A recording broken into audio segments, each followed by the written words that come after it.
তোমার ভ্যালেন্টাইন কে হতে যাচ্ছে? নাম হচ্ছে আজান। ফারিন খানের বয়স কত? ফারিন খানের বয়স, আমরা অরিজিন বাঙালি না, আমরা অরিজিন হচ্ছে ইন্ডিয়ান। আমার ফ্যামিলি সবাই খুবই পর্দা করেন এবং তারা খুবই কনজারভেটিভ। যে আল্লাহ ও কি আসলে আমাকে ইউজ করতে চাচ্ছে কোনোভাবে না, আমি খুব সেফ খেলি। তোমার কিছু দুষ্টু কোকিল বন্ধু আছে? এই শাড়িটা মিনিমাম এটার দাম তো হবে মনে হয় 40-45 হাজার। Hello everyone, welcome to social slaps. আপনাদের সাথে পুরো আয়োজন জুড়ে আছে আমি তমা রশিদ এবং আজ আমার সাথে রয়েছে বর্তমান প্রজন্মের একজন জনপ্রিয় ব্যস্ত অভিনেত্রী ফারিন খান। তার রূপের রহস্য জানবো এবং জানবো তার সম্পর্কে আরো অনেক কিছু। ওয়েলকাম, কেমন আছো? ভালো আছি আলহামদুলিল্লাহ, তুমি কেমন আছো? তোমাকে দেখে খারাপ থাকা যায়?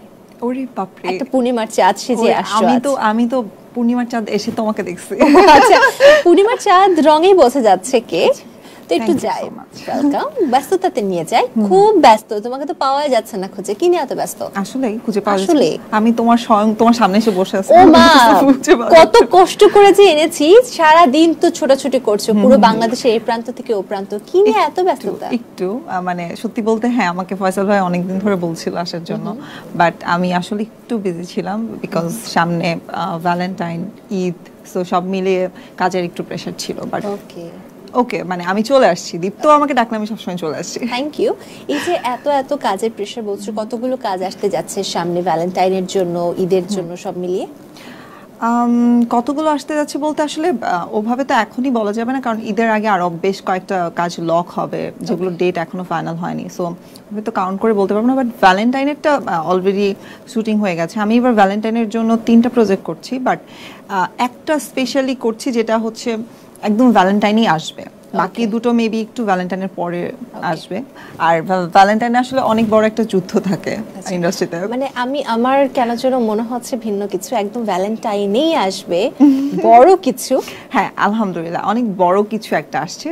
আজান নামে একটা কাজ করেছি আমরা। ওকে, সো এই ভ্যালেন্টাইনে তোমার ভ্যালেন্টাইন কে হতে যাচ্ছে? বলবো? সত্য বলে দাও না, সবাই জেনে গেলে কি হবে ব্যাপারটা? কি হবে ব্যাপারটা? তাকে আর কেউ বুক করবে না? আচ্ছা, আমি তোমাকে লুকায় লুকায় বলি, কাউকে বলো না। আচ্ছা, স্ক্রিনে যেন কেউ না শুনে। আচ্ছা, কাট করে দিও আচ্ছা, বলো প্লিজ। আচ্ছা, বলো না। আচ্ছা, এইবার আমার ভ্যালেন্টাইন হতে যাচ্ছে এমন একটা কথা বলবা যে আমার পুরো মুড নষ্ট হয়ে যাবে। বলো। আচ্ছা, ওর নাম হচ্ছে আজান।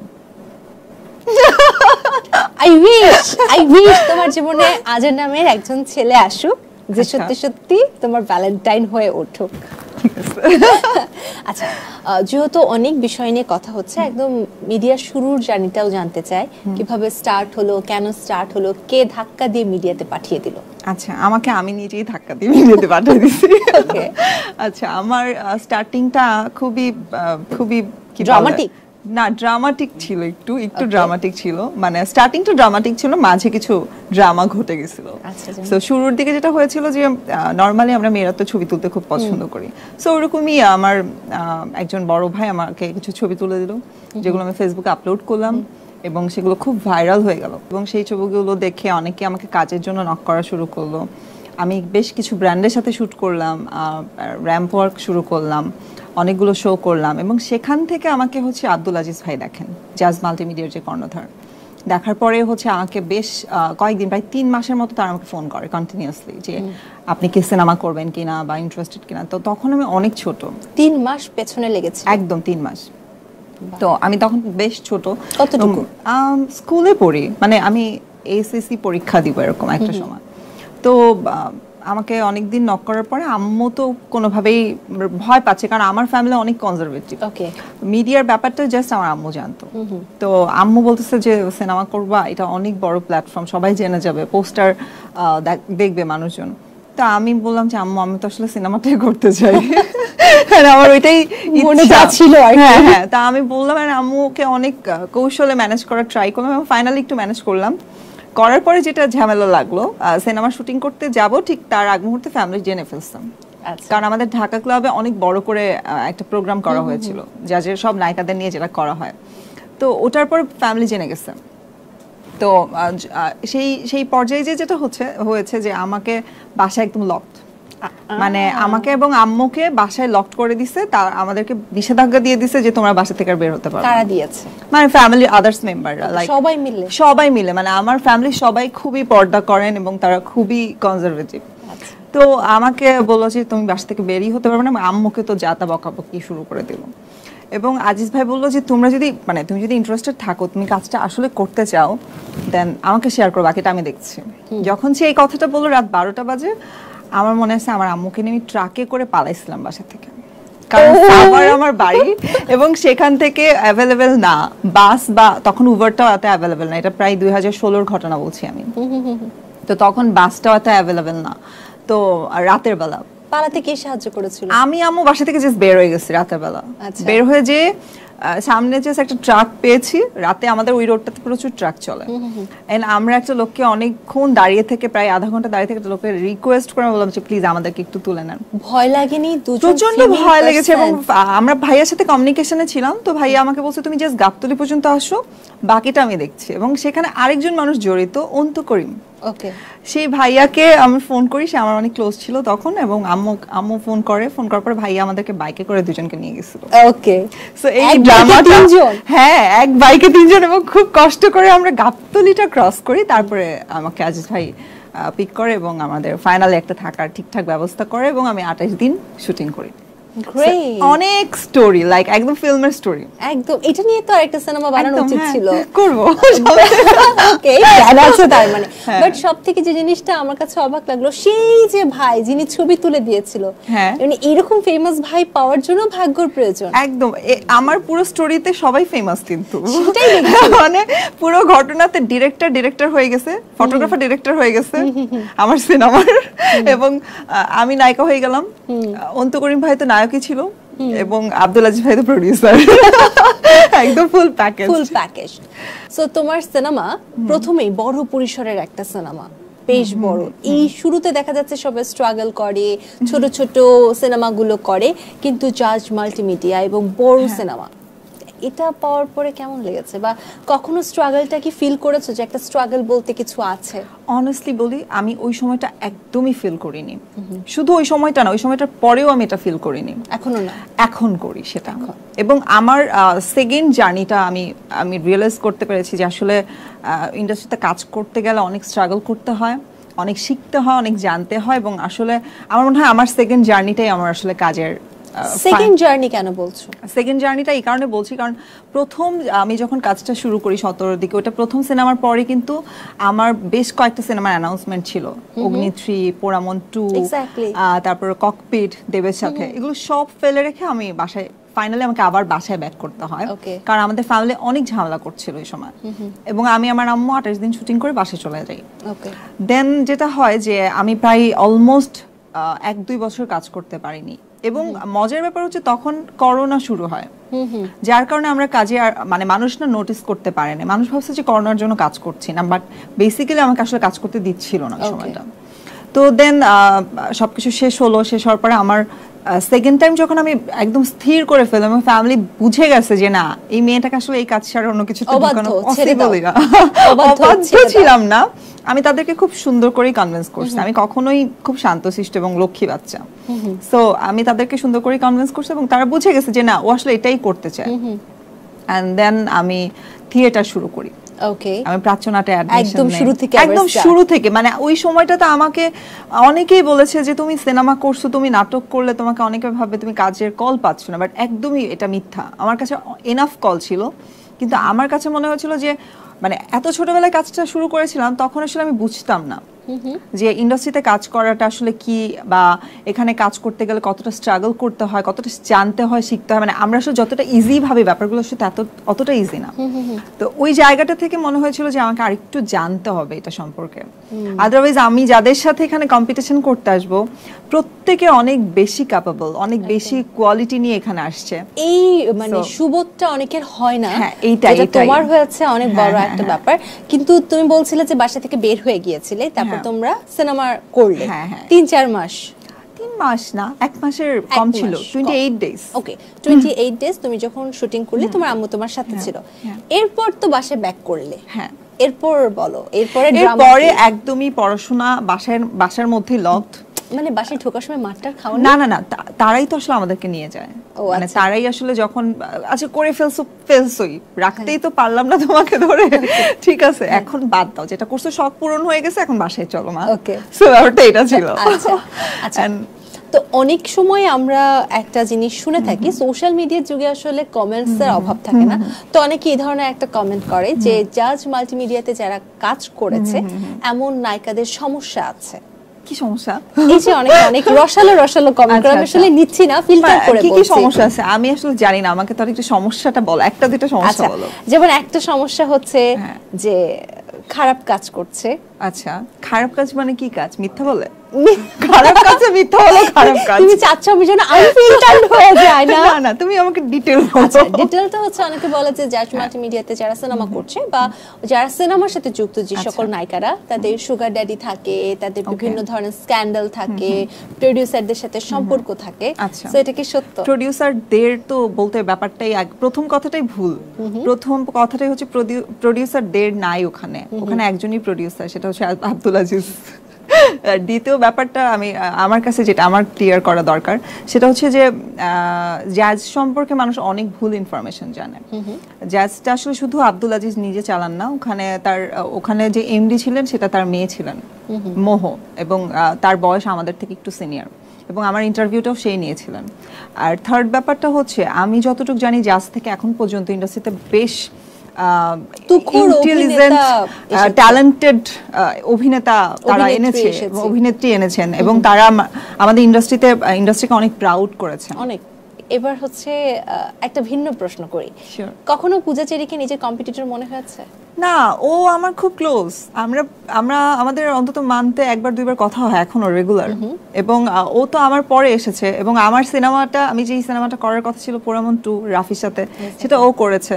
এবং আমার পূজা চেরিকেও কখনো যদি এখানে আসে জিজ্ঞেস করে দেখবেন, ও যখন রিহার্সাল করছিল পোড়ামন 2 এর জন্য, তখন আমি ওই রিহার্সাল ফ্লোরে ছিলাম, আমারও রিহার্সাল হয়েছে, বাট সেই সময় আমি আসলে দ্বিধাদ্বন্দ্বে ছিলাম যে আমার ফ্যামিলি আসলে কাজটা করতে দিবে কিনা, এন্ড আমি ইনশিওর করি যে আমি আসলে করব না, তখনই ওটা ফাইনাল হয় সিয়াম এবং পূজা চেরি। বাট প্রথমে আমার এবং রোশানের কাজটা করার কথা ছিল। ওকে, পুরো জুটিটাই পরে চেঞ্জ হয়ে যায়। হ্যাঁ, যদি পোড়ামন 2 তুমি করতে, তাহলে কি তোমার ক্যারিয়ার অন্যরকম জায়গায় থাকতো? আজকে এখানে যেখানে আছো এখানে থাকতে না? না, এটা আমি কখনো বিশ্বাস করি না। করতে বলতে কোনো বিষয় থাকে না আসলে মানুষের লাইফে, যেটা আসলে তোমার রিজিকে আছে সেটাই হবে। হয়তো বা পোড়ামন 2 আমার রিজিকে ছিল না, জন্য আমি করিনি। সো যেহেতু যেটা আমি করিনি, সেটা নিয়ে আমি কেন আফসোস করব? এবং আমি তো আমার নিজের ইচ্ছাই সিদ্ধান্তটা নিয়েছি, ওটা নিয়ে আমার কোনো আফসোস নেই, এবং যে করেছেন তার জন্য আমি অনেক খুশি। কারণ আমার কাছে মনে হয় যে পোড়ামন 2 পূজা যেভাবে অ্যাক্টিং করেছেন, ওই সময়টাতে আমি যে বিশ্রী অ্যাক্টিং করতাম, সেটা হয়তো আমি করলে জঘন্য হতো ব্যাপারটা, বরং ওই সিনেমাটার জন্য কষ্ট লাগতো আমার। আচ্ছা, তার মানে আমার মনে হয় বেটার হয়েছে যেটা হয়েছে। ফারহান খান একটা সময় বিচ্ছিরি অ্যাক্টিং করতেন। আমি এটা বলবো, কারণ আমি আসলে যেটা পারি না সেটা বলতে আমার কোনো প্রবলেম নেই। আমি আসলেই খুব বাজে অ্যাক্টিং করি এখনো। I am trying my best, আমি চেষ্টা করি প্রতিদিন, বাট খুব ভালো অ্যাক্টিং করি না আমি এখনো। আর পূজা চেরি খুবই ভালো অ্যাক্ট্রেস, এই চেষ্টা করতে করতে অনেক ভালো একটা সময় শিখে যাবা। এমনিও এখন অনেক ভালো অ্যাক্টিং করছো। এবার একটু কাজের প্রসঙ্গে আবারও চলে আসি। নাটক বলো বা সিনেমা বলো, বিনোদনে এই জগতে আসলে বিনোদন দেওয়ার জন্যই তো আমরা আসি, কিন্তু এখানে কি এই হাসি তামাশার পাশাপাশি দায়িত্ববোধের কোনো জায়গা আছে, বা আদৌ তোমরা দায়িত্বশীল? দায়িত্ববোধের জায়গা তো অবশ্যই থাকে। আচ্ছা, মানে আমরা আসলে দায়িত্ববোধ যদি না থাকতো, তাহলে তো কাজটা এত ফোকাসড হতাম না। ধরো শুধু কাজ করার জন্য যদি কাজ করতাম, তাহলে অডিয়েন্সের জন্য ভাবতাম না, ইন্ডাস্ট্রির জন্য ভাবতাম না, কাজের জন্য ভাবতাম না। সো দায়িত্ববোধ তো আসলে মানে কাজ শুরু থেকেই করতেছি, সেটা তো আসলে এটাও তো একটা দায়িত্বের মধ্যে পড়ে। শিডিউল ফাঁসানোর কোনো অভিজ্ঞতা আমি কখনো করিনি, এবং আমি খুব টাইম মেনটেন করি। এটা আমার মানে আমার সেটের সবাই জানে, ডিরেক্টররা জানে, এবং তোমরাও মেবি বুঝতে পারছো। আমি আজকে আমাকে 7:30 বলা হয়েছে, আমি একজ্যাক্ট 7:30 আগে ঢুকে গেছি এখানে। আমি খুব টাইম মেনটেন করি, এবং আমার এটা খুব পছন্দ, এবং আমার আশপাশে এটা মেনটেন না করলে বরং আমার বিরক্ত লাগে। সো শিডিউল ফাঁসানোর কোনো প্রশ্নই আসে না। তোমার মানে কারোর জন্য তোমার ফাঁসেনি কখনো শিডিউল? আমার জন্য কখনো কারো ফাঁসেনি, কারোর জন্য আমার হ্যাঁ মাঝে মাঝে হয়, কো আর্টিস্টরা সামটাইমস লেট করে আসে, বাট অনেকের তো আসলে অনেক ধরনের ঝামেলায় পড়ে যায়, ইস্যুস থাকে, ইটস ওকে। না যে সিগনেচার অমুক মানুষটা থাকলে লেট করবে এমন কেউ আছে সেটা? না না, এটা আমি এখনো পর্যন্ত ওরকম কাউকে ফেস করি নাই বা হয় নাই আমার সাথে। ওকে, আজকে কি শিখেছো গাড়িতে? হ্যাঁ গাড়িতে। তুমি কি আমাকে এখন জিজ্ঞেস করবে গাড়িটা কে কিনে দিছে?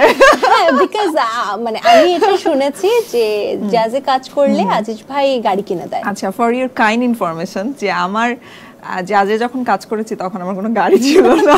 গাড়ি মানে আমার ফ্যামিলি একটা কার ছিল স্টারলেট, বাট তাছাড়া আমার কোনো মানে গাড়ি কেনা হয়নি নতুন। তার মানে আজিজ ভাই গাড়ি কিনে দেয়নি? আমাকে দেয় নাই তো। এই ব্যাপারটা কাদের দিয়েছে আমি জানি না, আমাকে তাহলে আজিজ ভাইকে বলছি, এটা আমার সাথে অন্যায় হয়েছে তোমার সাথে। আচ্ছা, ইন্ডাস্ট্রি স্বার্থতে চলে না বন্ধুত্বতে? কারণ আমরা অনেক সময় দেখি যে খুব বন্ধুত্ব, একসাথে খেতে যাচ্ছে, ঘুরতে যাচ্ছে, আবার সেই তার কাজ নিয়ে অনেক ব্যাড বাস করছে। আসলে সত্য কি?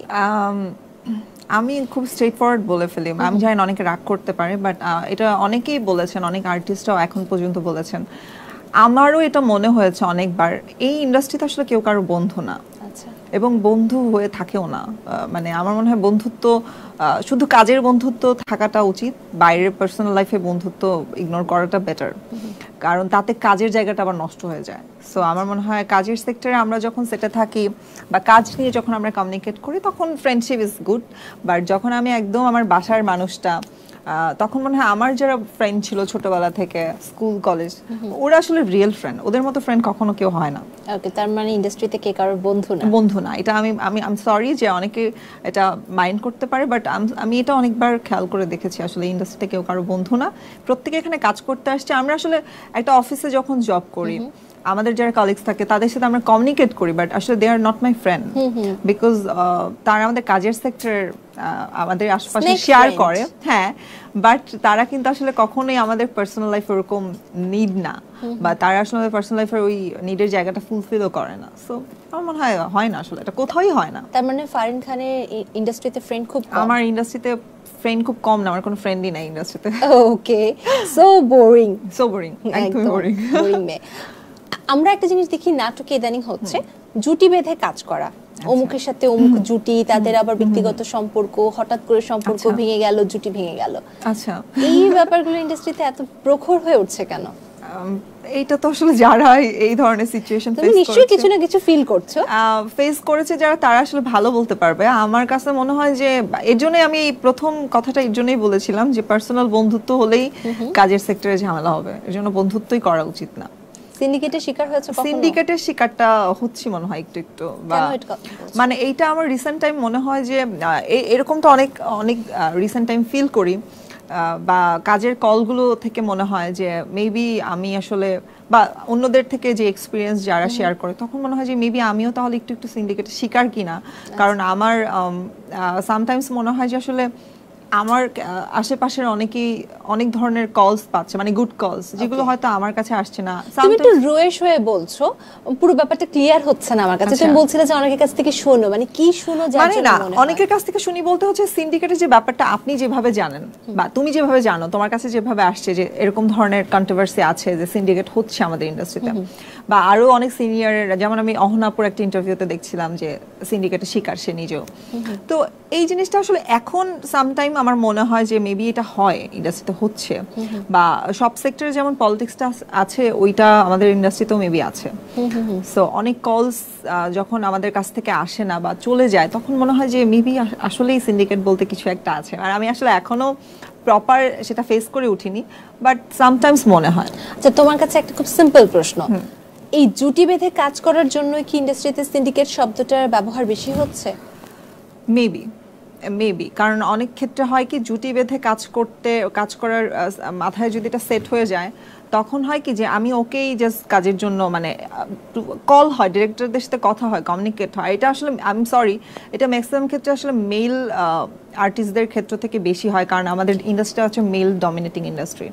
সো এটা ম্যাক্সিমাম ক্ষেত্রে হয় যে পেয়ারটা দাঁড়িয়ে গেলে, আসলে এটা ওদেরও দোষ না, যখন একটা পেয়ার দাঁড়িয়ে যায় তখন সে চেষ্টা করে যে ওকে, ওর সাথে আমার বেশি কাজ জমে যাচ্ছে, ওটা আমাকে বেশি মানুষ রেসপন্স করছে, দর্শক বেশি যাচ্ছে, তাহলে ওর সাথেই বেশি কাজটা করি, একটু তারা সেফ খেলতে চায়।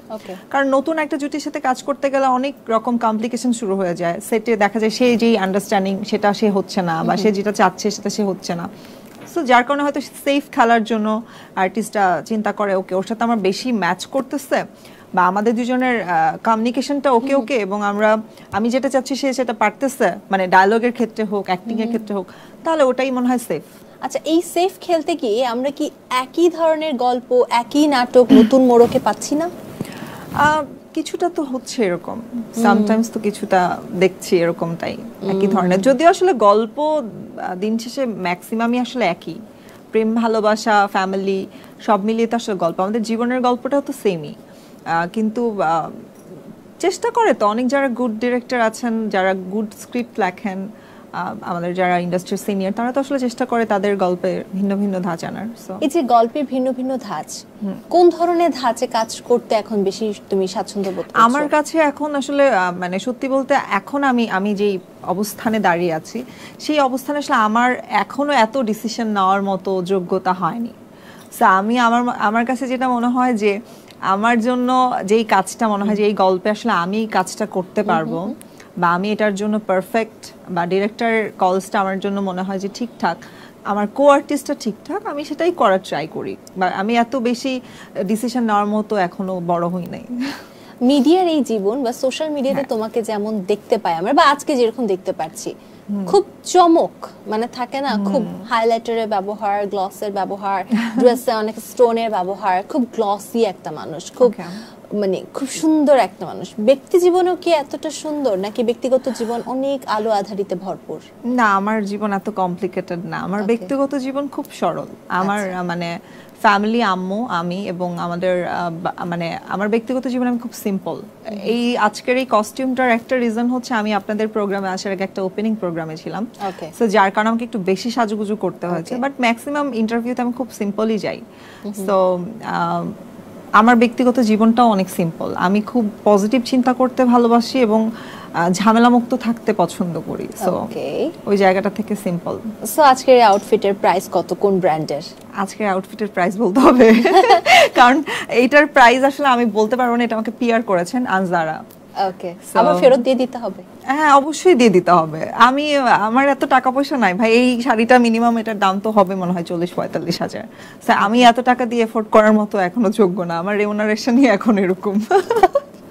ওকে, এত অনেস্ট আর্টিস্ট, এত অনেস্টি দিয়ে যখন কথা বলা হচ্ছে, আরো একটা মানে সত্যবাদী প্রশ্ন নিয়ে নিই, কি কতটুকু সত্য বলা হয়।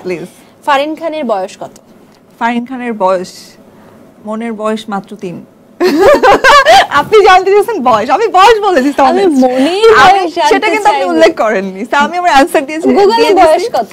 এইটা এখন আর নেক্সট কোশ্চেন আর হবে না। গুগলের বয়সে আমি যাচ্ছি, গুগলের বয়স কোশ্চেন রিপিট করা যাবে না। গুগলের বয়সে যাই, গুগলে লেখা 1998 সালে অক্টোবর। আচ্ছা, ইজ ইট ট্রু? আমি বলবো না এটা, গুগলে ফেক, আমি সেটা জানি না। পড়াশোনা শেষ? না না না, করছি এখনো, থার্ড ইয়ার ফাইনাল দেব। কোন ইউনিভার্সিটি?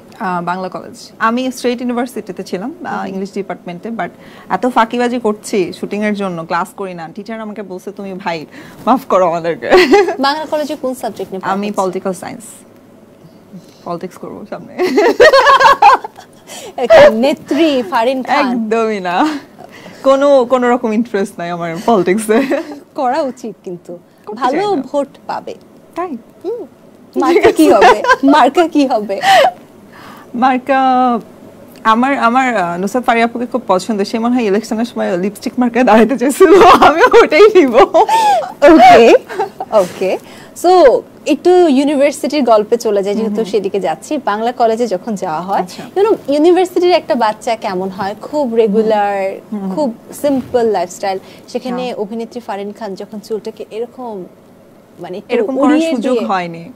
মানে বাংলা কলেজের টিচাররা আমাকে কেউ চিনবে না, ক্লাসমেটরা আমাকে কেউ চিনবে না, কারণ মানে ওরা জানবে যে আমি বাংলা কলেজের স্টুডেন্ট, শুনবে, এক্সাম হল আমাকে দেখে, কিন্তু কখনো ক্লাসে দেখেনি। আচ্ছা, এটার একটা আমার যদি ইউনিভার্সিটির কোনো মেমোরিজ বলতে বলেন, তাহলে আমি বলবো স্ট্রেট ইউনিভার্সিটি। ওকে, সেখানে আমি ইংলিশ ডিপার্টমেন্টে ছিলাম 6 সেমিস্টার পর্যন্ত, এবং সেখানে আমার লটস অফ মেমোরিজ। আমার ওখানে সব ফ্রেন্ড আমার ওখানকার।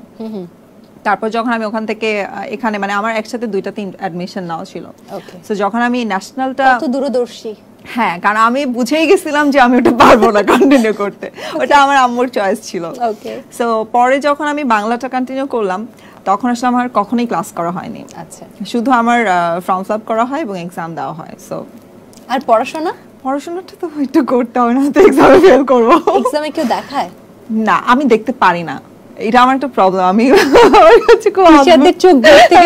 আমার একটা অদ্ভুত ব্যাপার বলি, সেটা হচ্ছে যে আমি তো একবার যে দেখার ট্রাই করিনি সেটা না, বাট আমার মনে হয় আমার চোখ ব্যথা হয়ে যায়, এফোর্ট দিতে হয়, অনেক কষ্ট দেখা দেখি। সামনেরটা দেখার চেষ্টা না পেছনেরটা? না, সামনেরটা দেখতে গেলেও না মানে কনসেন্ট্রেশন এত ঝামেলাটা বিরক্ত লেগে যায়, মনে হয় ধুর দেখারই দরকার নেই, যা পারি ওটাই লিখে যাবো।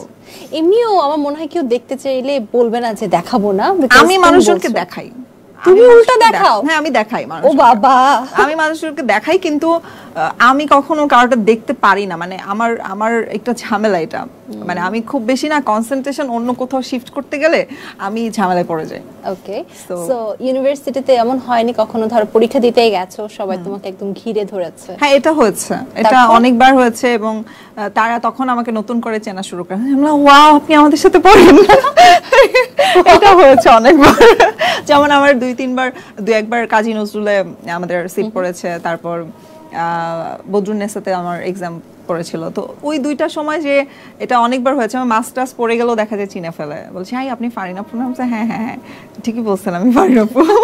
ক্লাসমেটরা যখন ফ্যান হয়ে যায়, হ্যাঁ ওকে, খুব মানে অন্যরকম ভালো লাগে নিশ্চয়ই। হ্যাঁ, অবশ্যই ভালো লাগার, অবশ্যই ভালো লাগে। আমি বললাম না যে আমার আসলে ম্যাক্সিমাম মেমোরিজটা হচ্ছে স্টেট ইউনিভার্সিটির, তো ওরা আমার খুব ক্লোজ ফ্রেন্ড, এখন ওদের সাথে আমার কথা হয়, এবং ওরা যখন আমার কোনো কাজ দেখে আমাকে কমেন্ট করে বা ইনবক্স করে, এবং আমার স্কুল ফ্রেন্ড, আমি আসলে স্কুল লাইফ থেকে খুব ফেমাস, আমি নাচ করতাম স্কুলে, তো ওখান থেকে সবাই এখনো পর্যন্ত আমার যেমন রিসেন্ট আমার জাহাঙ্গীরনগর একটা ফ্রেন্ড আমাকে ফোন দিয়ে বলছিল যে এই তোর এই আজান কাজটা আমি দেখবো, আমি খুব এক্সাইটেড, কারণ ইরফান ভাই আমার পছন্দের, এবং সে বলতেছে বলে জানিস আমি তো এই ছবি দেখে ভয়ই পেয়ে গেছিলাম। কেন?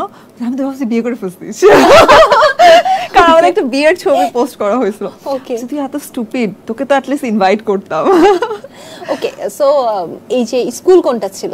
আমার স্কুল ছিল সাভার গার্লস স্কুল, কলেজ ছিল হচ্ছে সাভার ওমেন্স।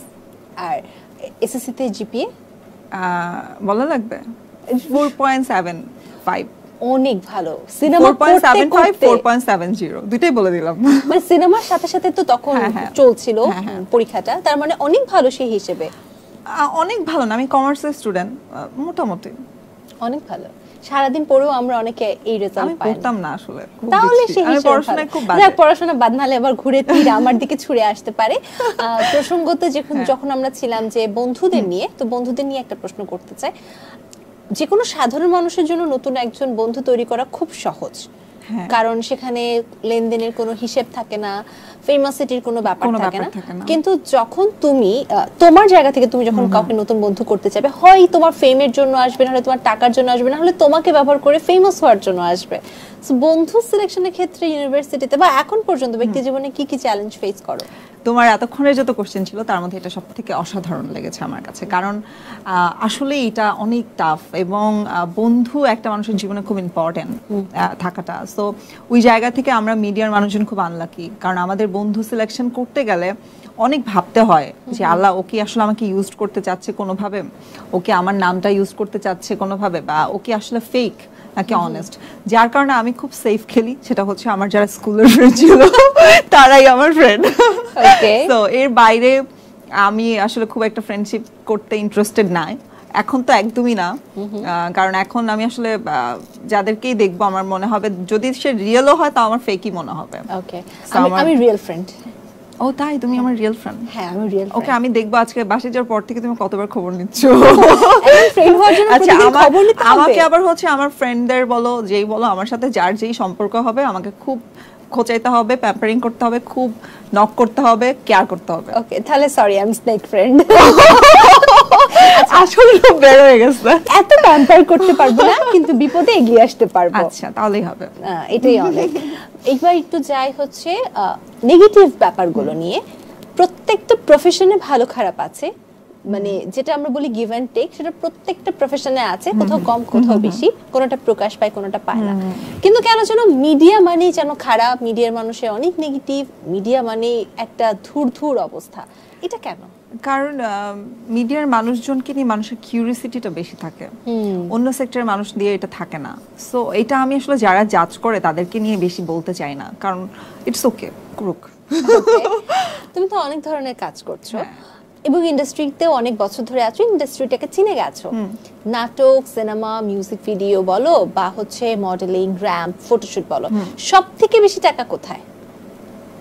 সব থেকে বেশি টাকা তো এখন পর্যন্ত আমি নাটকেই পাচ্ছি, কারণ সিনেমাতে টাকা দিয়েছে। সিনেমাতে অনেক দিন শুটিং করা লাগে, অনেক দিন ওয়েট করা লাগে, অনেক খরচ ভাই, অনেক মানে বাংলাদেশ ইন্ডাস্ট্রির আসলে সিনেমার নায়িকাদের বিশেষ করে খুব কম পারিশ্রমিক দেওয়া হয় তুলনামূলক, আমার কাছে মনে হয় আর একটু বেশি ডিজার্ভ করে। কোটি টাকা পাও না? না, আমরা কোটি টাকা পাই না, এটাই কষ্ট। সর্বনিম্ন কত টাকা সিনেমায় ফিমেলকে দেয়া হয়? আমি যতটুকু আমার নলেজ 5 লাখ তো মনে হয় দেওয়া হয় সর্বনিম্ন। এর নিচে তো আসলে দেয় না, দেয় কিনা আমি জানি না। তাহলে সর্বোচ্চ মনে হয় 15 লাখ পর্যন্ত মাহি আপু পেয়েছিল। আচ্ছা, আর মানে আমার নলেজ যতটুকু। তুমি বলছিলে সিনেমা করলে অনেক খরচ, কি এই খরচগুলো? অবশ্যই খরচ, মানে সিনেমার আর্টিস্টদেরকে আসলে অনেক লং টাইম নিয়ে হচ্ছে একটা কাজের জন্য প্রিপারেশন নেওয়া লাগে, যে সময়টাতে আসলে তার সার্ভাইভও করা লাগে। যেমন আমি নাটক করে 2 দিনেই আমি একটা অ্যামাউন্ট পাচ্ছি, যেটা নিয়ে আমি আমার চলে যাবে, বা আমি প্রতি মাসে 2-4টা প্রজেক্ট করলে আমার জন্য একটা ইনাফ অ্যামাউন্ট চলে আসে। কিন্তু একটা সিনেমার প্রজেক্ট নেওয়ার পরে যেটা হয় যে প্রায় 5 লাখ টাকাই সাপোজ আমি নিলাম, সেটার জন্য আমাকে 6 মাস একটা জার্নি থাকে। মানে সিনেমাটা তো শুধু শুটিং করে আসলাম সিনেমা হয়ে গেল তা তো না, ডাবিং এর একটা পার্ট আছে, প্রমোশনের একটা পার্ট থাকে। আমরা অনেক সময় সিনেমা করলে একটা বাইন্ডিংসে পড়ে যাই যে না এটা করা যাবে না, ওটা করা যাবে না, এখানে যাওয়া যাবে না, সেখানে যাওয়া যাবে না। প্লাস ড্রেস, বিকজ একদম নতুন আর্টিস্টকে তো কেউ কস্টিউম দেয় না। অনেক ওদের জন্য অনেক কষ্ট। সিনেমার নায়িকারা আসলে আমি মনে করি বাংলাদেশের সিনেমার নায়িকা আসলে ওই আদর কদরটা পায় না যেটা আসলে পাওয়া উচিত। এটা খুব মানে এটা খুবই কষ্টজনক, যার জন্য ভালো আর্টিস্টরা ঝরে পড়ছে। এবং আসলে আমি আসলে ওদের দোষও দিব না, যে অনেক ধরনের কন্ট্রোভার্সির ব্যাপারগুলো যে আসে, এগুলোর অনেক রিজন, আসলে এটা অনেক বড় রিজন। কারণ আসলে দিন শেষে সার্ভাইভ করতে পারে না তারা। তার মানে সার্ভাইভ করার জন্য তারা ইচ্ছে করে কন্ট্রোভার্সি করছে?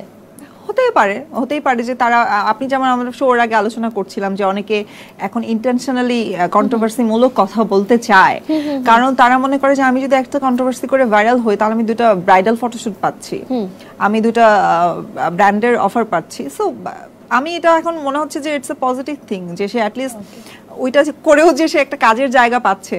সো কিছু করার নাই তো আসলে। ব্র্যান্ডের কথা বলছিলে, ব্র্যান্ড অ্যাম্বাসেডর হিসেবে তুমি কাজ করছো। হ্যাঁ। তো সেই ক্ষেত্রে তুমি পারিশ্রমিক কিভাবে নির্ধারণ করো? সেই ক্ষেত্রে পারিশ্রমিকটা আসলে এই ব্র্যান্ড অ্যাম্বাসেডরের ব্যাপারটা তো আসলে একটা টাইম প্রসেসের মধ্যে থাকে, যে আমার 1 বছর, 1.5 বছর, 2 বছর একটা টাইম থাকে। সো আমাকে 1 বছরে ঠিক কতদিন টাইম দিতে হবে, মানে 20 দিন, 25 দিন বা 15 দিন, 10 দিন বা 5 দিন, সেটার উপর আসলে রেমুনারেশনটা ফিক্সড করা হয়। এবং ব্র্যান্ডের একটা তো ব্যাপার থাকেই, যেমন লাস্ট টাইম আমি প্যারাশুটের সাথে এগ্রিমেন্ট করেছি 3 ইয়ার্সের জন্য। সো ওরা অনেক বড় ব্র্যান্ড, সো ওদের ক্ষেত্রে একরকম। আবার আমি লাস্ট 2 বছর আগে বের সাথে এগ্রিমেন্টে ছিলাম, সো বে একটা বাংলাদেশি ব্র্যান্ড, ওটার ক্ষেত্রে একরকম। সো ডিপেন্ডস আসলে কোন ব্র্যান্ডের সাথে আমি যুক্ত হচ্ছি এবং সেটা কত বছরের জন্য। ওকে, আবারও কাজের প্রসঙ্গে চলে আসি। অনেক ধরনের কাজ করার সুযোগটা হচ্ছে, আবার হবে সামনে। যদি তোমাকে জিজ্ঞেস করি যে ড্রিম রোল, মানে থাকে না একটা চরিত্র যেটা তুমি করতে চাও, তাহলে সেই চরিত্রটা কি? ড্রিম রোলের জন্য আসলে ড্রিমটা অনেক বড় হয় তো, সো ওটার জন্য আসলে ড্রিম ভাবে না চিন্তা করে বাস্তবভাবে চিন্তা করতে গেলে এখনো আমি ওই চরিত্রের জন্য পরিপক্ক না। যদি চরিত্রটা আসলে ড্রিম রোলের জায়গা থেকে যদি চিন্তা করি, আমার নিজের খুব ইচ্ছা যে আমি কখনো যদি একটা বোবা বা অন্ধের ক্যারেক্টার প্লে করতে পারি। যেমন মাঝে আমার বোবা ক্যারেক্টার একটা কল এসেছিল, বাট আমার কাছে মনে হয়েছিল যে আমি আসলে মনে হয় পারফেক্টটা এখন করতে পারবো না, সো শুধু চরিত্রটা নষ্ট করতে চাই না। আচ্ছা, বেশিরভাগ ক্ষেত্রে এই প্রশ্নের উত্তরে আমি ব্যক্তিগতভাবে শুনে থাকি যে মুক্তিযুদ্ধ ভিত্তিক কোন চরিত্র, মুক্তিযুদ্ধ ভিত্তিক চরিত্রগুলো আসলে আমি ড্রিম রোলে এর জন্যই নিব না, কারণ আমি আসলে এখনো ওই জায়গা পর্যন্ত যেতেই পারি নাই, বা আমি আসলে মুক্তিযুদ্ধের নলেজ সম্পর্কে এখনো অত বেশি জানি না। সো যার কারণে আমি যে জিনিসটা সম্পর্কে জানি কম, সেটা নষ্ট করতে চাই না। খুব সুন্দর একটা কথা যে সহজ স্বীকারোক্তি। কিন্তু আমার প্রশ্নটা হচ্ছে, অনেকে অনেক ধরনের চরিত্রের কথা বলে, হয় মুক্তিযুদ্ধ বিষয়ক, না হলে পলিটিক্যাল, না হলে হয়তো বলে যে খুব গ্ল্যামারাস, বা অনেক ধরনের বলে, কিন্তু অন্ধ বা বোবা চরিত্রে সাধারণত কেউ অভিনয় করে না বা করতে চায় না। আমরা দেখেছি যে অনেক নাটকে আসলে অন্ধ বা বোবা চরিত্র আছে, সেটা খুব ক্যারিয়ারের আর্লি স্টেজে অথবা হয়তো পরবর্তীতেও আছে কিছু গল্প ভেতে, কিন্তু তোমার যেরকম অন্ধ বা বোবাটাই ফোকাস, এটা কেন? এইটার একটা কারণ আমার কাছে মনে হয়েছে যে, আচ্ছা আমি এটার একটা স্টোরি বলি, সেটা ছোট্ট একটা স্টোরি। সেটা হচ্ছে আমি যখন আমার এইচএসসি কমপ্লিট করে ফেলেছি তখন আমি একটা সংস্থার সাথে জড়িত ছিলাম, ভার্ক নামে, অনেকেই হয়তো নামটা জেনে থাকবে। তো ওখানে আমি একজন টিচার হিসেবে ছিলাম, খুব অল্প বয়সে, এবং ইট ওয়াজ ওয়ান্ডারফুল জার্নি। সো ওখানে আমি যখন আমি টিচিং প্রফেশনে ছিলাম, মানে এটা আসলে টিচার বলছে এই অর্থে যে প্রফেশনটার নাম টিচার, বাট ওখানে আসলে পড়াশোনা রিলেটেডই যে সব কিছু ছিল এমন না। সো ওখানে আমি যে বাচ্চাদের সাথে কাজ করতাম, যে ওই সংস্থার, সেই বাচ্চাদের ম্যাক্সিমামই ছিল হচ্ছে নির্যাতিত এবং হচ্ছে খুব দরিদ্র ফ্যামিলির, এবং কি বলে অ্যাবনর্মাল যে বেবিগুলো হয়, এই ধরনের স্পেশাল চাইল্ড যেটাকে বলা হয়, সরি। সো এভাবে এই বাচ্চাগুলোর সাথে যখন কাজ করতে মানে আমার যাওয়া, তখন আমার না একটা আলাদা জার্নি এবং আলাদা এক্সপিরিয়েন্স নিয়ে এসেছি আমি ওখান থেকে। সো ওখানে আমি দেখতাম, ওখানে আসলে বোবা ক্যারেক্টারটা আমার কাছে এত বেশি ইম্পর্টেন্ট লাগার কারণ হচ্ছে ওখানে যারা কথা বলতে পারে তারাও বোবা হয়ে গেছে। আচ্ছা। তো ওদের যে ভিতরে কষ্টটা, বা যেমন একটা নির্যাতিত বাচ্চা যে অনেক 4-5 বছর বয়সে রেপড হয়েছে, তারা যখন কথা বলতে না পারে, বলতে পারছে না, তার চোখ থেকে অনবরত পানি পড়ছে, বা সে অনেক কিছু বলার আগে তাকে স্টপ করায় দেওয়া হয়েছে। তো ওই জিনিসগুলো আমাকে ওই জিনিসগুলো আমাকে খুব টানে, এবং আমি আসলে ওই আমার পড়াশোনার জন্য আমাকে জবটা ছেড়ে দিতে হয়েছিল, কারণ আমি এটা ব্যালেন্স করতে পারছিলাম না। বাট তখন আমার মনে হতো যে ওদের চোখে আমি একটা কিছু রিড করতে পারতাম। আমাকে ওরা পরি ম্যাম বলে ডাকতো, এবং ওই চোখটা দেখলে আমার মনে হতো যে কত কথা বলে না সে চোখ, তারা অনেক কিছু বলতে চায়। সো ওই জায়গাটাকে আমার মনে হয় যে যদি কখনো আমার সুযোগ হয় তাহলে এই দুটো ক্যারেক্টার প্লে করার চেষ্টা করব, যেখান থেকে আসলে চোখ দিয়ে মানুষকে অনেক কিছু বোঝানো সম্ভব। যে গল্পটা আসলে তুমি বলছো সেটাকে তুমি ফিল করেছো, আমি ফিল না করে এই মুহূর্তে সেই জিনিসটাকে অনুভব করতে পারছি। মানে যদি সামনে থেকে দেখতাম হয়তো আমিও তোমার মতো এই মুহূর্তে কান্না করে ফেলতাম। আসলে কিছু ব্যাপার আমাদের মনের ভিতরে গেঁথে যায়। যাক, আমরা অন্য প্রসঙ্গে যাই, কান্নাকাটিতে আমরা যাব না। শিল্পী হিসেবে কাজ যেহেতু করছো, সামাজিক একটা দায়বদ্ধতা নিশ্চয়ই আছে। হ্যাঁ, সেই সামাজিক দায়বদ্ধতা থেকে কি করছো বা সমাজকে কি বার্তা দিতে চাও?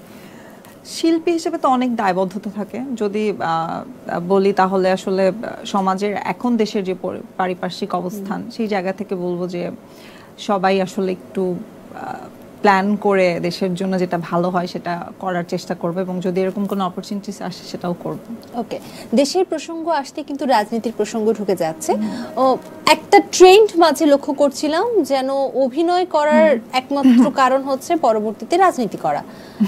রাজনীতি আর শিল্প দুটো এক কেন হচ্ছিল? এইটা আমি বলতে পারবো না, এটা আসলে যার যার পার্সোনাল ব্যাপার। হয়তোবা তার ভেতর থেকে আগাগোড়াই ইচ্ছা ছিল যে সে কখনো পলিটিক্স করবে, ওটাই হবে তার ড্রিম ক্যারেক্টার হয়তো। ওকে ওকে ওকে, এই প্রসঙ্গে না যায়। আর কোন অভিনেতার সাথে কাজ করার স্বপ্ন? কোন অভিনেতার সাথে? আমার একজন অভিনেতার সাথে কাজ করার স্বপ্ন ছিল, যিনি এখন নেই, মারা গেছেন, হুমায়ুন ফরিদি স্যার। ওনার সাথে আমার কাজ করার খুব স্বপ্ন ছিল, এবং কখনো আর হয়তো সেটা পূরণ হবে না। সো আমি আসলে ওই জায়গা থেকে খুব আনলাকি। যারা বেঁচে আছেন তাদের মধ্যে সবার সাথে কাজ করতে চাই, যারা ভালো কাজ করছেন। একটা নাম নিতে হবে, সবাইকে বলা যাবে। এখন যদি বলি, মানে আমাদের নাটক ইন্ডাস্ট্রির, নাটক সিনেমা মিলিয়ে কাকে নিজের নায়ক হিসেবে পর্দায় দেখতে চাও?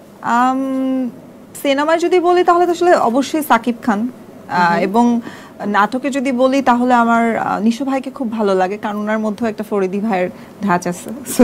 ওকে, এজন্য। তো সাকিব খানের পরবর্তী মুভির নায়িকা কি তুমি হচ্ছ? এখনো পর্যন্ত আমাকে কিছু জানায় নাই। ও, তুমি আশাবাদী? আই ডোন্ট নো, এটা আসলে ভাগ্য জানে, ভাগ্যে থাকলে হবে হয়তো কখনো। ওকে, সো ফারিনের ভাগ্যে সাকিব খান লেখা আছে, আমরা অপেক্ষায় আছি। মেবি। ওকে, কোন ব্র্যান্ডের সাথে কাজ করার সবথেকে বেশি ইচ্ছে এখন রাইট নাও? আমার ছোটবেলা থেকে ব্র্যান্ড যে ব্র্যান্ডগুলোর সাথে কাজ করার খুব ইচ্ছে ছিল, যেগুলো দেখে বড় হয়েছে, যেমন বাংলালিং, প্যারাশুট, আমি দুটোর সাথে কাজ করে ফেলছি। সো আর কোনো ইচ্ছে নেই? আর কোনো ইচ্ছে এখন সামনে, যেমন আমি অপ্পোর সাথে কাজ করেছি, আর সামনে এখন যেই সব ব্র্যান্ডের কল আসবে করব, মানে Okay. ওইরকম কোন ওটা টাকার জন্য করব, মানে সব করব, যেগুলো টাকা দিবে পয়সা দিবে সব ভালো ব্র্যান্ড করব। টাকা ছাড়া ফারিন খান কাজ না করবে না না? না, টাকা ছাড়া কাজ কেন করব, এটা তো আমার প্রফেশন।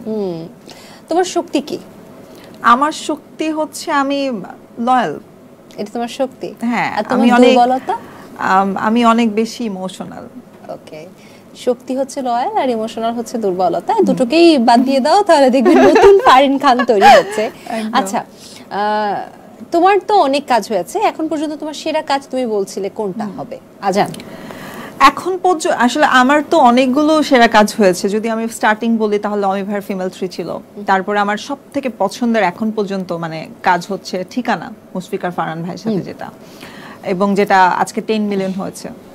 এবং নেক্সট যে প্রজেক্টের জন্য আমি বলছিলাম সেটা হচ্ছে আজান। আজান নিয়ে আমি এফোর্ট, আমার কোনো কাজে আমি সর্বোচ্চ এফোর্ট দিয়েছি এখন পর্যন্ত, সেটা হচ্ছে আজান।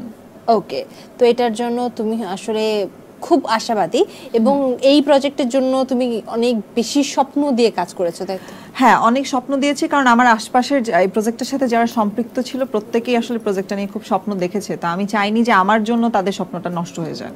তো আজকে কে কানুনি কেন তোমার যেহেতু 10 মিলিয়ন হলো? আল্লাহ, এটা একটা ভুল হয়ে গেছে, প্লিজ তুমি আই এম সো আমাকে সরি। কেক খাওয়াবে না? আমি এখনই শো শেষ করে যে কেক খাওয়াবো। শো শেষ করে যদি আজকে আমাকেও কেক না খাইয়েছে, তোমরা প্লিজ একটা কেক অর্ডার করে দাও, আমি বিল পে করে দিচ্ছি। তাহলে ওর খবর আছে। আচ্ছা দেখি, এবার পরের প্রশ্নে চলে যায়। তাসনিয়া ফারিন আর ফারিন খানের মধ্যে পার্থক্য কি? অনেক পার্থক্য। তাসনিয়া ফারিন একজন অন্য মানুষ, আমি আরেকজন মানুষ, অন্য মানুষ, এটাই তো বড় পার্থক্য। অবশ্যই এটা বড় পার্থক্য, নামও একটা পার্থক্য, ফেসের স্ট্রাকচারও একটা পার্থক্য, অনেক বড় পার্থক্য। অন্যান্য পার্থক্যের কথা বলো, গুণের পার্থক্য। গুণের পার্থক্য, আমি তার গুণ সম্পর্কে খুব অবগত না। অ্যাজ এ আর্টিস্টের যে গুণটা থাকা উচিত সেটা সম্পর্কে অবগত। She is very talented actress, এখন পর্যন্ত ইন্ডাস্ট্রির একজন মানে ভালো লাগার মতো একজন আর্টিস্ট। আমার নিজেরও তাকে খুব পছন্দ।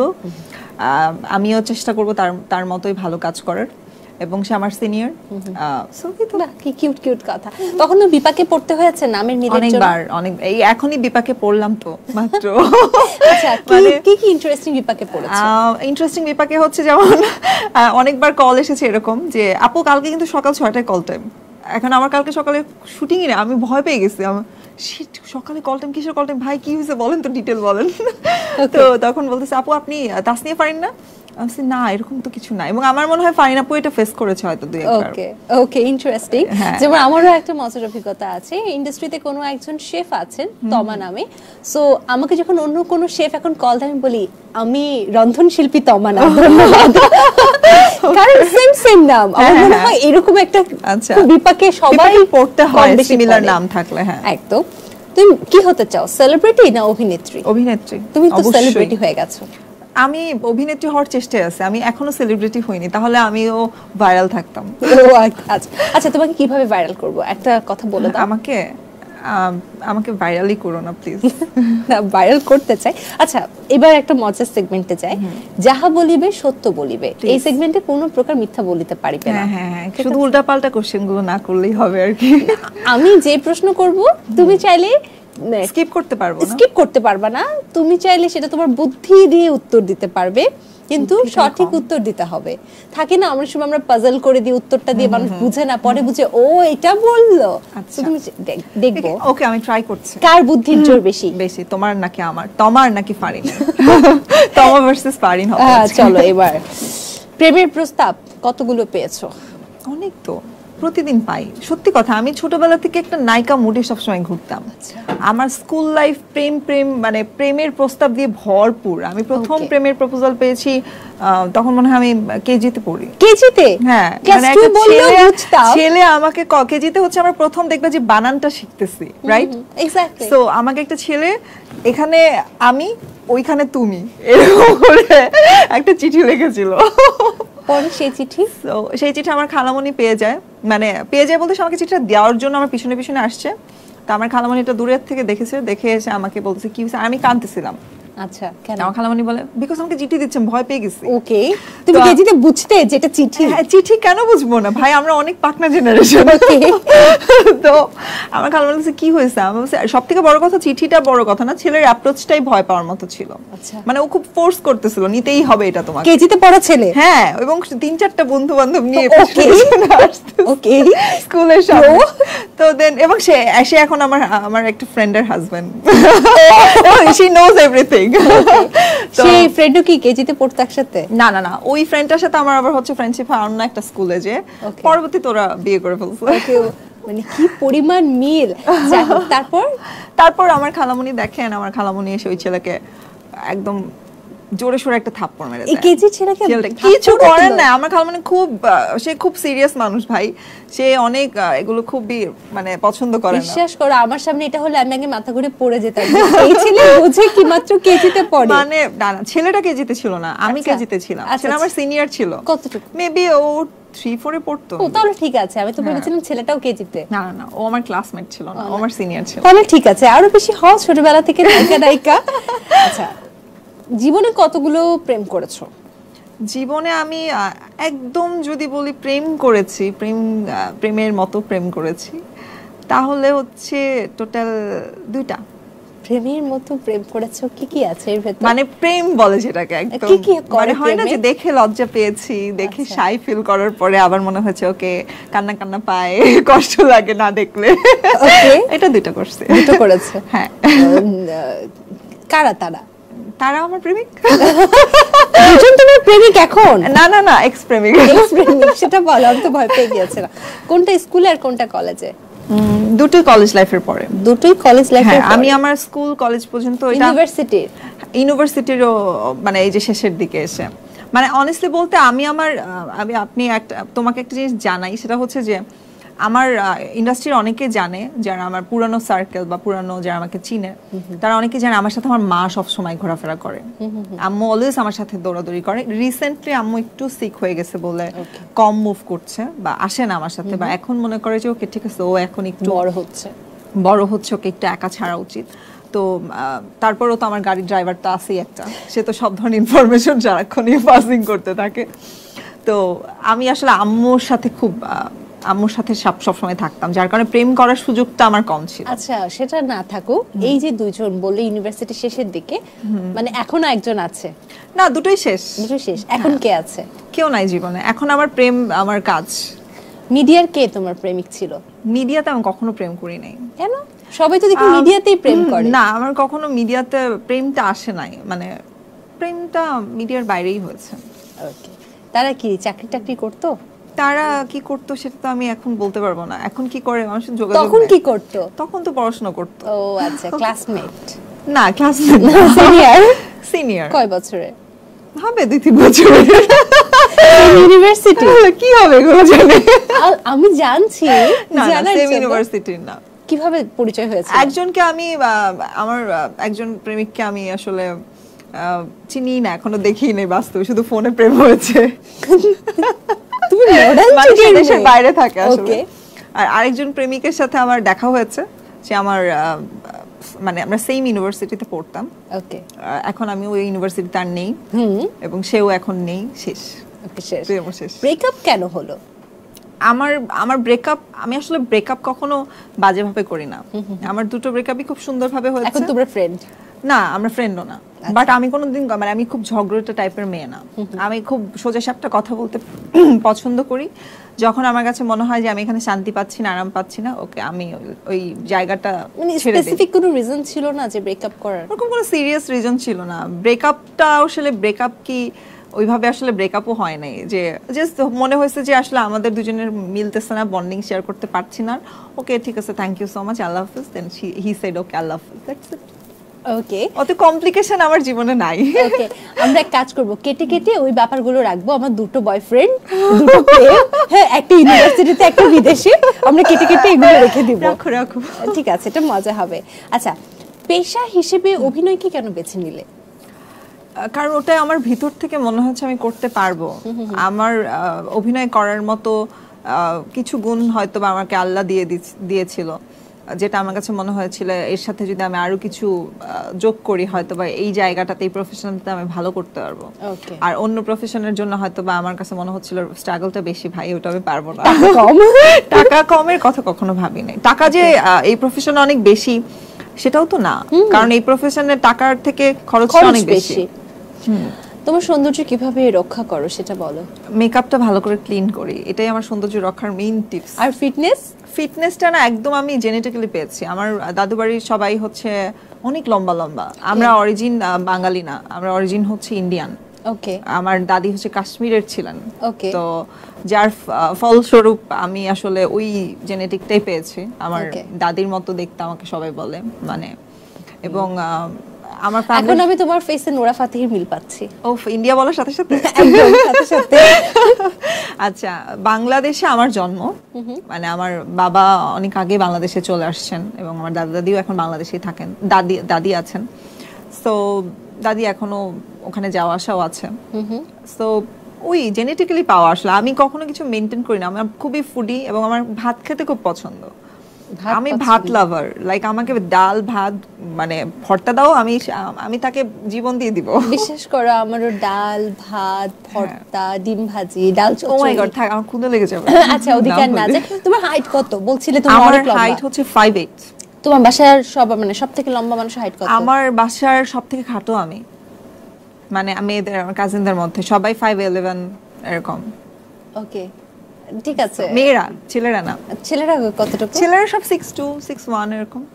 আমার বাবাও 6'2" ছিলেন। ওকে ওকে ওকে, ঠিক আছে। খাটো মেয়ে। হ্যাঁ, অনেক খাটো মেয়ে, অনেক আফসোস লাগে, কষ্ট লাগে এটার জন্য। ঠিক আছে, খাটো মেয়ে। আমরা এই প্রসঙ্গে মানে ফ্যামিলির কাছে গেলে আমি খুব ছোট হই, যে তুমি কালো হইছো, খাটো হইছো, আমাদের মতো সুন্দর হও নাই দেখতে। সুন্দর হও নাই না, আসলে আমি খাটো হতে চাই, অসুন্দর হতে চাই, প্লিজ এমন খাটো অসুন্দর আমাকে দিয়ে দাও। বাট আমি ইন্ডাস্ট্রিতে এটার জন্য খুব প্যারা খাই, কারণ আমাদের ইন্ডাস্ট্রি ম্যাক্সিমাম হিরোরাই সেম টাইপের হাইট। এক্স্যাক্টলি। তো এটার জন্য একটু কষ্ট হয়। চিন্তা করো তোমার একটু লম্বা হলে কি হতো? তোমার একটু লম্বা হলে কাজই করতে পারতাম। কাজই করতে পারতে না। আচ্ছা, এখন পরিবার কি বলে? এখন যেহেতু শোবিজে কাজ করছো নিয়মিত, এখন কি বলে? একটা ইন্টারেস্টিং পার্ট হচ্ছে আমার পরিবারের সবথেকে বেশি যার প্রবলেম ছিল আমার ফুপি, মেজো ফুপি। তো ফুপি আমার মানে সে নামাজে বসে এরকম কান্নাকাটি করতো একটা সময় যে আল্লাহ আমার ভাস্তিটাকে হয় প্রফেশন থেকে নিয়ে আসো, নয়তো যেন সে আমাদের জীবন থেকে চলে যায়। মানে এতটাই সে সিরিয়াস ছিল ব্যাপারটা নিয়ে। সরি, আমি আসলে একদম টেলিভিশনের সামনে এটা বলে ফেললাম, কারণ এটা আমার দুঃখ লেগেছিল ওই সময়টাতে। খুব কষ্ট লাগতো যে আমি আমার ফুপির সব থেকে আদরের, খুব আদর করে তিনি আমাকে। তো হঠাৎ করে তার এই যাওয়াটা আমার কাছে, হ্যাঁ, খুব কষ্ট লাগতো। কিন্তু আমি আসলে এটাই করতে চেয়েছিলাম, এবং ফুপির দিক থেকে যেটা মনে হয়েছে যে এখন খুব চেঞ্জ। সে এখন বলে যে নাটক করো, ওটা তো কামিজ টামিজ পরে করা যায়, ওটাই করো, সিনেমাটা করো না।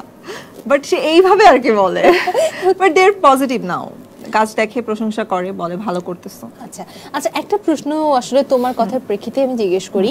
আমাদের দেশের পার্সপেক্টিভ থেকে নাটকে খুব একটা খোলামেলা পোশাক পরতে হয় না, বা সিনেমায় ধরো চরিত্রে খুব যে প্রয়োজন তা না, তারপরও একটু পড়ানো হচ্ছে। সেটা কেন পড়ানো হচ্ছে এটা একটা প্রশ্ন, কিন্তু আমার মূল যে প্রশ্ন, ধরো তোমার নাটকে তুমি কামিজে পড়ছো, কিন্তু তুমি কোথাও ট্রিপে যাচ্ছো বা তুমি ব্যক্তিগত জীবনে তুমি খুব খোলামেলা পোশাক পরছো, এটা কেন? এটা আমরা অনেক দেখি যে তার চরিত্রের প্রয়োজনে কোনো ধরনের খারাপ পোশাক বা খোলামেলা পোশাক পরতে হচ্ছে না, কিন্তু সে নিজে ইচ্ছে করে পড়ছে।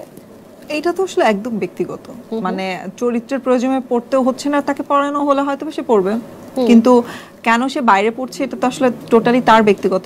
সে হয়তো এটা পড়ে স্বাচ্ছন্দ্য ফিল করে, যার কারণে পড়ে। আর যদি আমার পার্সোনাল জায়গা থেকে আমি বলি, আমার ক্ষেত্রে আসলে কখনোই স্পেসিফিক এই ড্রেস পরতে হবে, এখানে যে ওই ড্রেস পরতে হবে সেখানে যে, এটা না। আমার যখন যে ড্রেসটা মনে হয় যে এটা পরলে আজকে আমাকে ভালো লাগবে দেখতে, ওটাই পরি। এবং ট্যুরে গেলেও আমি দেখাচ্ছি যে একটা প্লাজো পরে টি শার্ট পরে চলে গেছি। সো ডিপেন্ডস আমার মুড কি চাচ্ছে, তখন সেটাই পরি। আর এটা নিয়ে আমার বাসা থেকে আসলে কখনো কোনো কমপ্লেইন ছিল না যে এটা পরবা না ওটা পরবা না, এটা নিয়ে কখনো কমপ্লেইন ছিল না। অন্যদের ক্ষেত্রে যেটা কমপ্লেইন সেটা হচ্ছে যে সিনেমাতে অনেক সময় অনেক ধরনের কস্টিউম পরানোর থেকে ইম্পর্টেন্ট হচ্ছে আমাদের যে ডিওপি যারা থাকেন তাদের যে ক্যামেরা অ্যাঙ্গেলগুলো যায়, ওটা খুব বাজেভাবে প্রেজেন্টেশন দেওয়া হতো। ওকে, যার কারণে আমরা অনেক সময় এটা নিয়ে একটু বদার থাকি যে আসলে এই কস্টিউমটার প্রেজেন্টেশনটা কি ওরা এইভাবে দিতে পারবে, যেটা আমাদের বাংলাদেশের সবার বলছি না, অনেক ডিরেক্টর বা অনেক ডিওপিদের প্রবলেম হয় বা তারা এটা করে ফেলে। আই ডোন্ট নো কেন জানো, তারা এমন এমন জায়গাতে ফোকাসড করে যেটার জন্য আসলে অনেক টিআরপির জন্য আমি জানি না আসলে কেন করে, বাট সেটার জন্য অনেক বাজে সিচুয়েশন ফেস করা লাগে। দেখবেন যে অনেক শর্ট একটা ড্রেস পরেছেন, সেটাও আপনাকে দেখতে অনেক কিউট লাগছে বিকজ অফ প্রেজেন্টেশন। পার্শ্ববর্তী দেশে দেখছি আমরা, হ্যাঁ আমরা তো পার্শ্ববর্তী দেশগুলোতে দেখেন যে তারাও পরে, এবং আমাদের এখানে অনেক কমপ্লেন করা হয় যে তাদের ফিটনেস ভালো, আমাদের ফিটনেস ভালো না। মানে আমাদের এখানেও অনেক ফিটনেস ভালো নায়িকা আছে, তুমি আছো, বাট তাদেরকেও দেখা গেছে যে প্রেজেন্টেশনটা ঠিক নাই বা ধরা হচ্ছে না সেভাবে। অভিনেত্রীরা, বেশিরভাগ অভিনেত্রীরা ছোট ছোট জামা কাপড় পরে কেন? আমি তো অভিনেত্রীদের বাইরে অনেককে ছোট ছোট জামা কাপড় পরতে দেখি, সবাই এখন ছোট ছোট জামা কাপড় পরে। এটা যার যার পার্সোনাল ব্যাপার, এটা আমাকে আপনারা যেটা উত্তর দিতে বলবেন সেটা দিব না।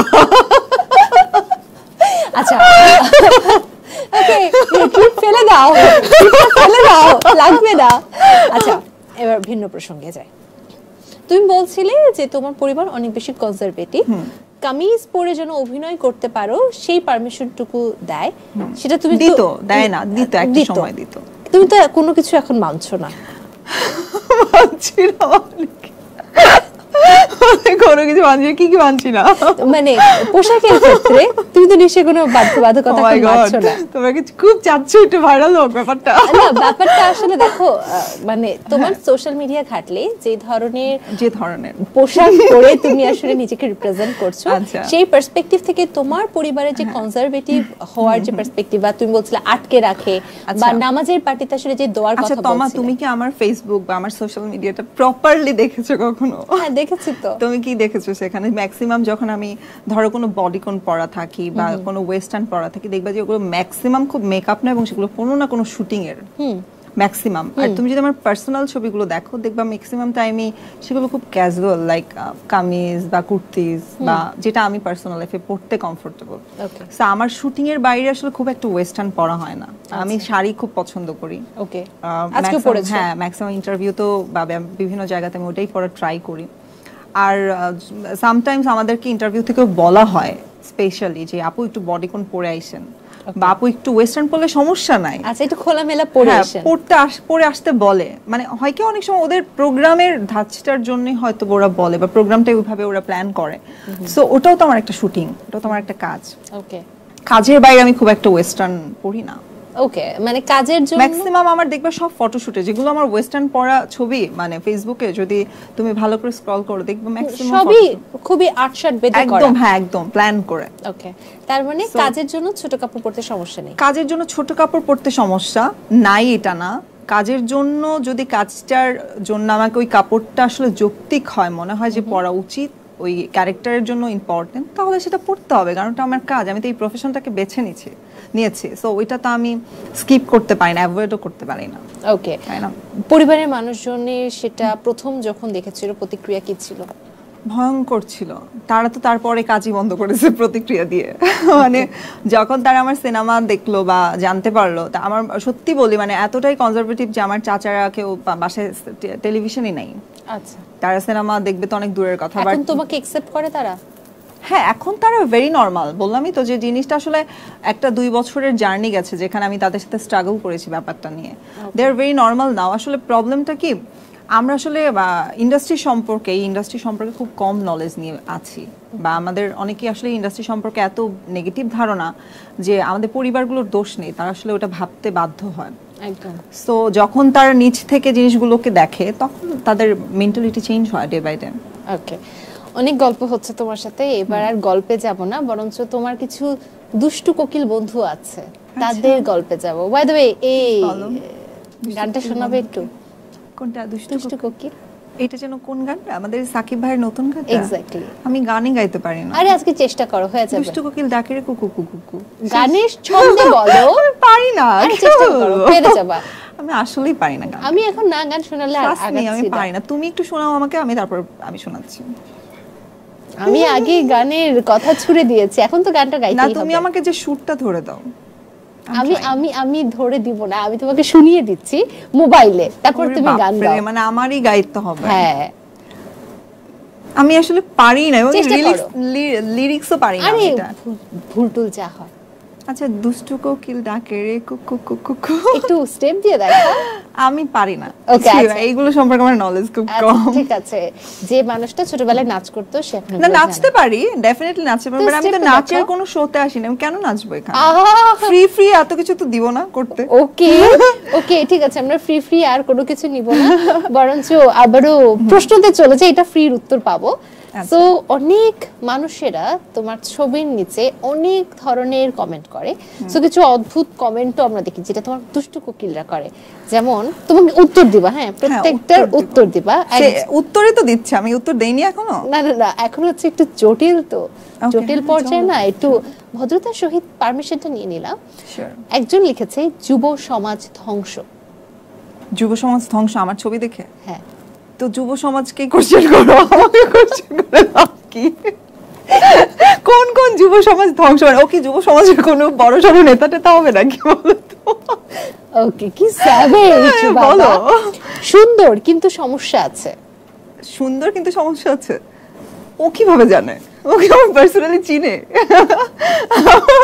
মনে হয় না আমাকে পার্সোনালি চিনে। ওকে, যেহেতু সুন্দরটা বলে ফেলতে আগে, ওটা আমি অ্যাকসেপ্ট করলাম। পরেরটা না, পরেরটা সম্পর্কে ও জানে না, সুন্দরটাও দেখেছে ছবিতে, সমস্যা তো দেখে নাই। সমস্যা দেখে নাই। ওকে, সব দেখা যায়।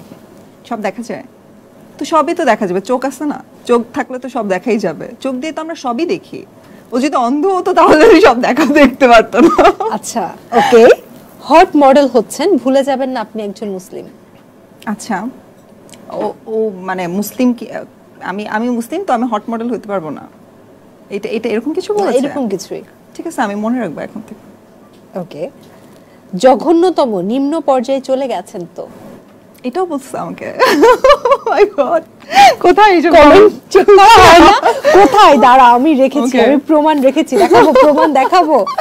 আচ্ছা, কোথায়? জঘন্যতম নিম্ন পর্যায়ে চলে গেছি ভাই, থ্যাংক ইউ সো মাচ, এটা আমাকে জানাইছেন। আমি চেষ্টা করব সেই জঘন্যতম থেকে ফিরে এসে উচ্চ পর্যায়ে উঠে যাওয়ার। ওকে, একজন মুসলিম হয়ে আপনার এমন পোশাক চলে না, বলা চলে রুচি নিম্ন পর্যায়ে আছে। পোশাকটা কেমন ছিল ওইখানে যেখানে কমেন্ট করছে? ওয়াও, এটা একটা শাড়ি পরা ছবি, এটা আমাদের বাঙালির ঐতিহ্য। পিঠ খোলা?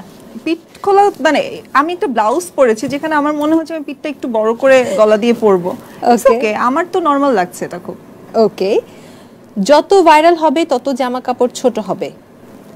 এই কমেন্টটা মানে সবাইকে করে না, সবার কমেন্ট বক্সে দেখেছি। ওকে, আরো অনেক কমেন্ট আছে, এগুলো আমি ফিল্টার করি, এগুলো না আপলোড দিতে পারবো না, এগুলো নিয়ে প্রশ্ন করতে পারবো। খুবই বাজে, খুবই বাজে। সো এই কমেন্টগুলোকে তুমি দেখো না বা রিপ্লাই দাও না? এত সময়টা কই, আমি তো আসলে আমার সেই মানুষগুলোর জন্য কাজ করি যারা আমাকে আজকের ফারিন খান বানাতে সাহায্য করেছে। আমার আসলে তাদের জন্য ভাবা উচিত, তাদের জন্য কাজ করা উচিত, তাদের কমেন্ট দেখা উচিত।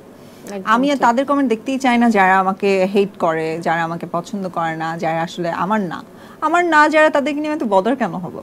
ওকে, সো কুল, আমি অনেক কুল। যাক, অনেক লম্বা একটা আলোচনা হচ্ছে, দর্শকদের কিছু বলতে চাও?